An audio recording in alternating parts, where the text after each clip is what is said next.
Hey, happy weekend, everybody. Bob Trade Genius. Weekend of the 6th of July. I'm going to talk SPY and a little crude oil here. And I want to just kind of give you a macro and a micro perspective on where I think the S&P 500 is going to go here in the next 5 days and the next 30 days. And then I'm also going to talk about a tool that we developed for day trading both of these a little bit more effectively. And so if you're a subscriber, you want to definitely pay attention because I have updated some of the indicators and I think you'll find them very helpful. So let's get started here real quick. So this is the ES daily, and this purple line here is really the center line of the volatility looking back over 1 year. And so we pushed back, we had a quick dip below and we pushed back up and then we drove towards all-time highs. And now we're kind of in no man's land from a volume profile standpoint. You know, maybe come back here to a touch here, possible. But right now the market just completed a dip buy. This is my money flow. And Friday was a little bit of a weird day. I don't know if this hammer is going to mean anything or not. We're not going to know more, I think, until like actually Wednesday, because Mondays tend to be a little bit on the weaker side, and Tuesday they usually reverse that. So we'll know more on Wednesday from more of a macro standpoint. But at this point, with the stochastics embedded higher, money flow staying in the upper range, then we can expect to move up here to 3066 on the ES. And then looking back on that from a from SPY standpoint, is that this is on the 15-minute. I'll go out to the 4-hour, which we usually swing trade from.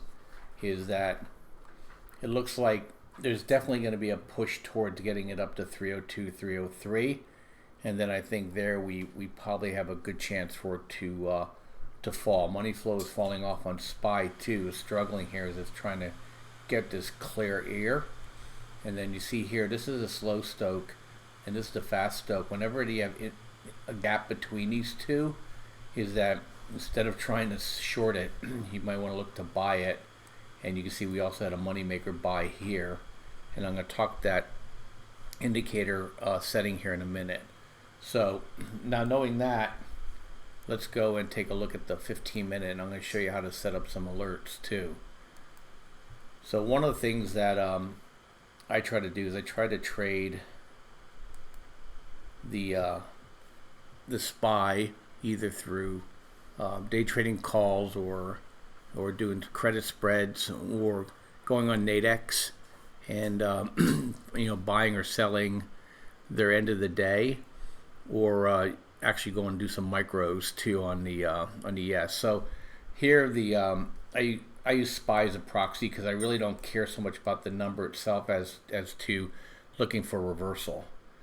And so this indicator here is very reliable. So on Friday we had this push down, and then we had a reversal higher, and we had a moneymaker buy, we had a crossover on Stokes, we had a crossover on money flow, and really the question was how high was it going to go.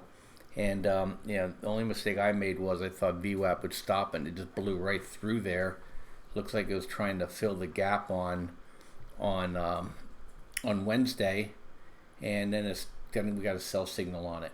So one of the things to do, especially if you're trading it, especially you guys are trading it on the Nadex, is let this moneymaker buy hit, and if you want to go ahead and set up an alert, it's really easy to do in TradingView. So you go into this alarm clock here, you click on it, you click on new, and it brings up this window here. And what we've done is that the condition is moneymaker. Okay, I have two of them. I'll explain that to you in a second.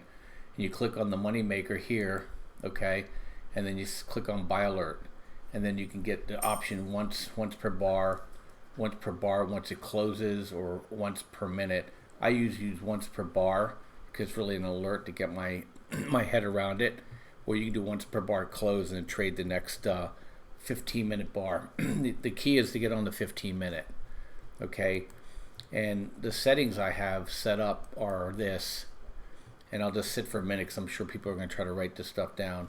So I have a linear regression 2 minus 2 100, and then I have Trade Genius Moneymaker twice. So I have it set for a buy on 4, 20, and 40, and I have it set for a sell at 4, 60, and 85.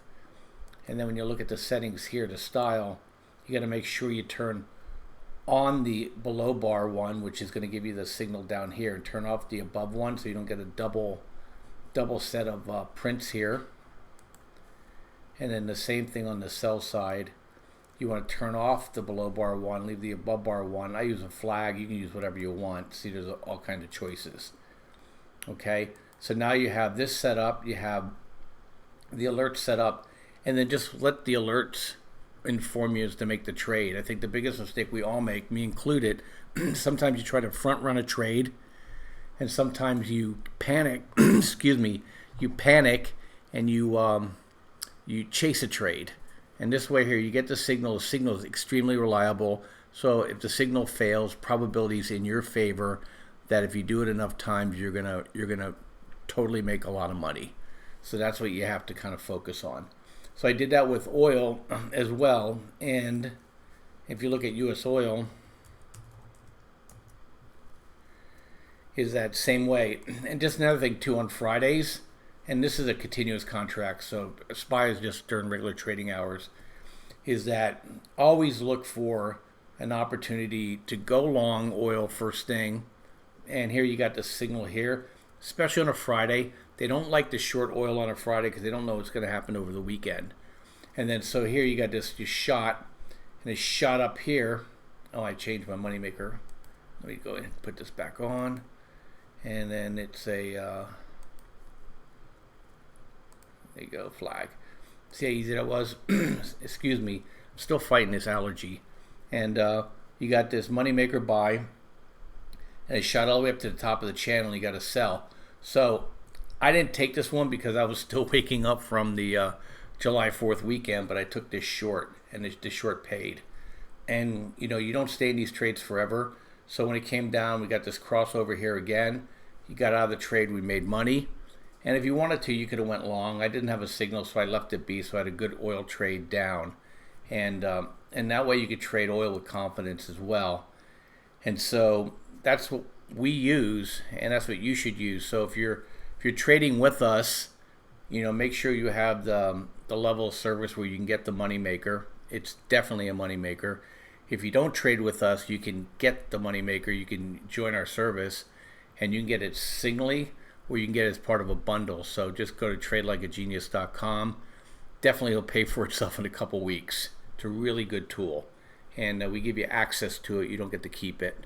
And then we're always modifying. In fact, we have another modification coming to make this signal even better over the next couple weeks. So anyway, thanks for listening. And I'll roll one last thing here. So I set up also a money flow alert too. So sometimes you get a crossover without a money maker.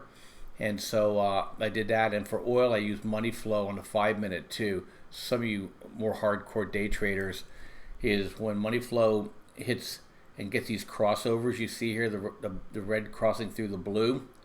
Okay, those are good trades. You get signals on those, especially if they're crossing over below the 20. And you don't care how many times this thing fires. It's just alerting to you. But if you get a fire and it's down here, you know, it's a good trade to take. If you get it in conjunction with a money maker, you're going to make money on the trade. Thanks for listening. You guys have a great day. Bye-bye.